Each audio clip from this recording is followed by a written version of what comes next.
رمضان کا مہینہ ہے اپنے رب سے معافی مانگنے کا مہینہ۔ سحری میں بھی دعا قبول ہوتی ہے، افطار میں بھی دعا قبول ہوتی ہے، تراویح کے بعد بھی دعائیں مانگے تو وقت قبولیت کا ہے۔ تیسرا کام رمضان میں جو کرنے والا وہ ہے کثرت سے استغفار۔ کچھ غلطیاں نا ہم کرنا نہیں چاہتے، ہم سے ہو جاتی ہیں۔ کچھ غلطیاں ایسی ہیں جو ہم بڑی بڑی کر چکے ہیں لیکن ہمیں یاد ہی نہیں، بھول گئے۔ کچھ خطائیں ہم سے ایسی سرزد ہوتی ہیں جو لاشعوری میں ہو جاتی، ہمیں سمجھ نہیں ہوتی کہ یہ خطا ہے اور اتنی بڑی ہے۔ کسی شخص کو بعض اوقات کوئی ایسی بات کہہ دیتے ہیں کہ ہماری نظر میں وہ بات معمولی ہوتی ہے، پر وہ بیچارہ ساری رات سو نہیں سکتا۔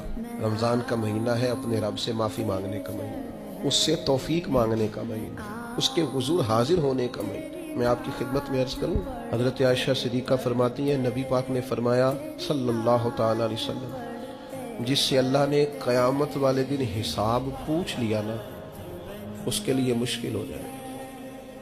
حساب بھئی یسیرہ یہ ہے کہ وہ مہربانی فرمائے اور فیصلہ جب کرے تو کرے ہی درگزر والا۔